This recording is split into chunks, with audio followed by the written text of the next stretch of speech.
Hi guys, and welcome back to Irene's book club. So, we're going to continue reading Finding Fizz. Okay, so let's get started.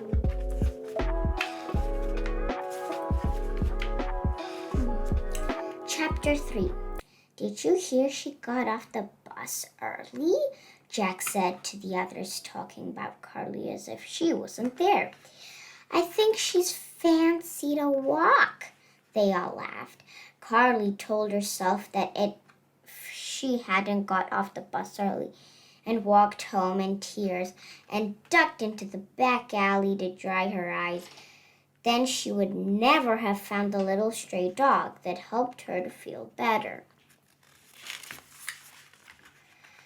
All day, when anyone was horrible to her, Carly thought about the little dog waiting for her at home, and it made her smile.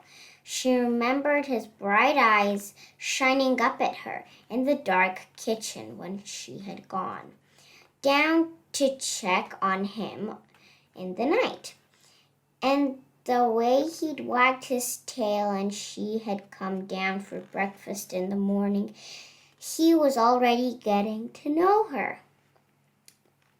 She planned all sorts of nice things they could do together once he'd got his strength back.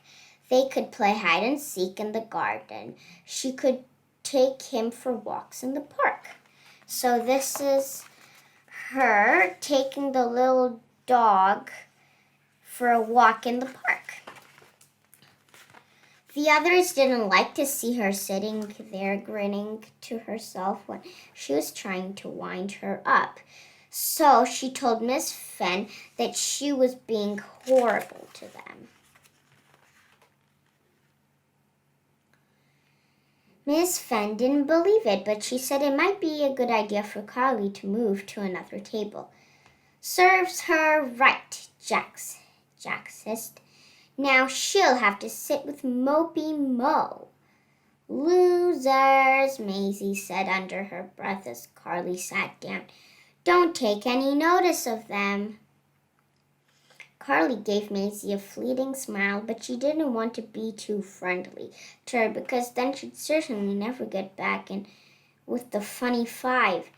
Miss Fenn would have to run them to the funny four. Thought that still sounded good. She bent over her books, pretending to be hard at work so that everyone would stop looking at her. So this is her bending her books and trying to look like she's working hard.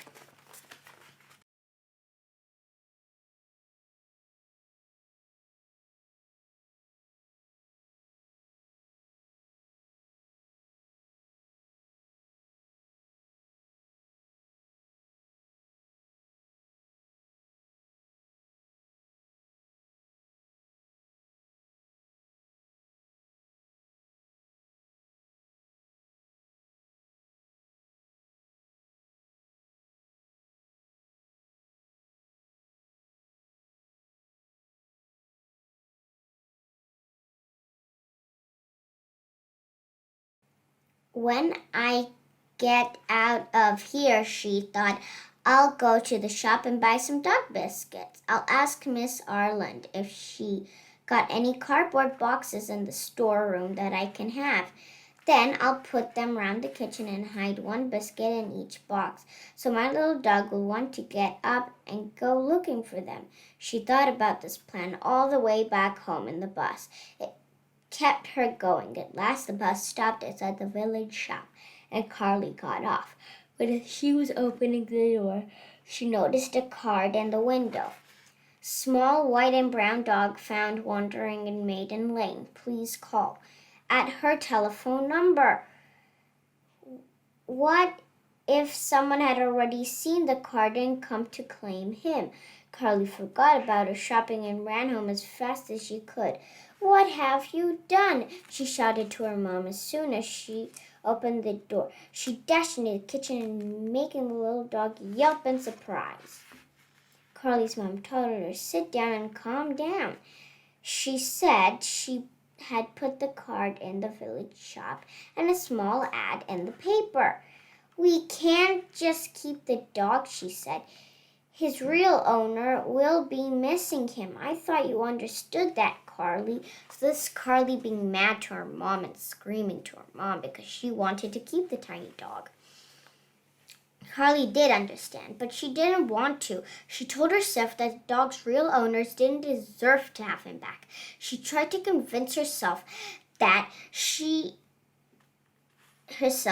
as they had been careless enough to lose him in the first place, maybe they wouldn't bother to come looking for him now.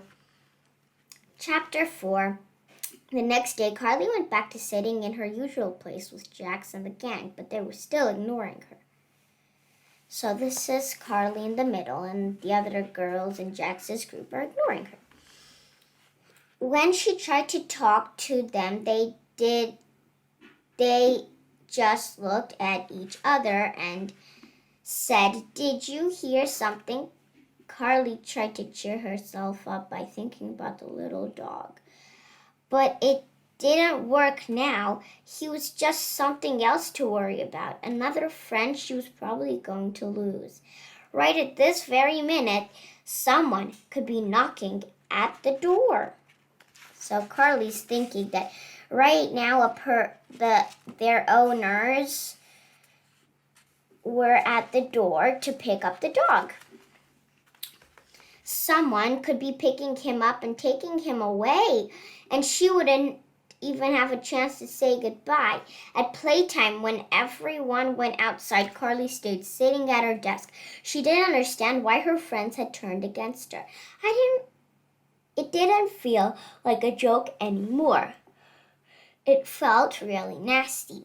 She couldn't believe that it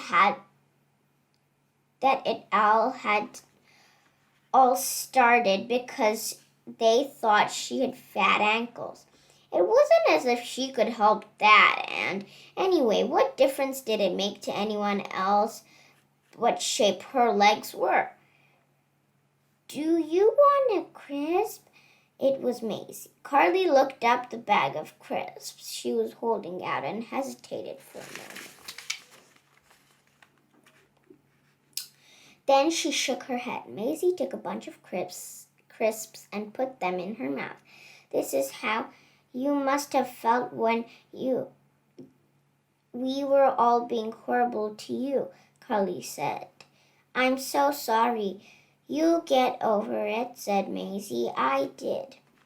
Carly suddenly realized that although the group still called her Mopey Mo, it was ages since Maisie had actually got upset at school. She hadn't made many new friends, but that didn't seem to bother her. "Sure you don't want a crisp?" Carly took one. It seemed like the sign Maisie had been waiting for. "You know what I think?" she said. "I think you should move on to my table full time. That would show them." Carly thought about it. Then she slowly nodded. Why not?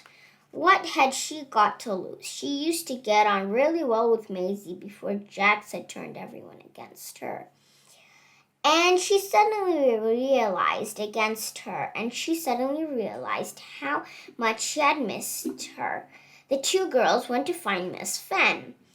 Sitting next to Maisie, it was good to see that she was doing her weird little doodles again, building up detailed pictures and then hiding things in them that didn't belong. A cherry cake in a bushy street, an alarm clock in a playground.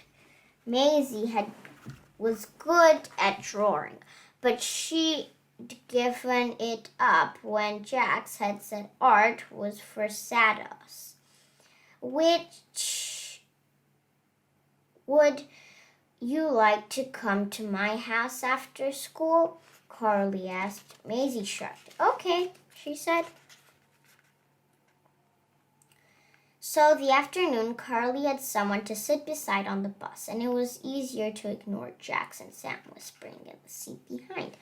So this is Carly and Maisie, and this is Jackson, her friend, talking and whispering about Carly. When she opened the back gate, the little dog was waiting for her in the garden. He bounded up, barking joyfully. It was amazing how much better he was after just a few days. I didn't know you had a dog, said Maisie. What's his name? Carly told Maisie that the dog didn't have a name. We hadn't had him very long, she said. She didn't want to admit that they might not be keeping him very long either. He's got to have a name, said Maisie. They talked about names for a bit and then gave up because they couldn't think of a good one. Then they played ball with the dog until he buried it.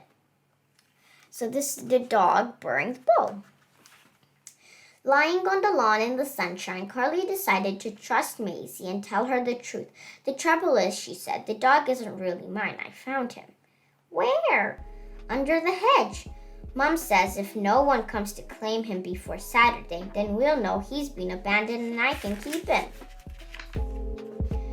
But that's great, Maisie said. It's a long time till Saturday, said Carly.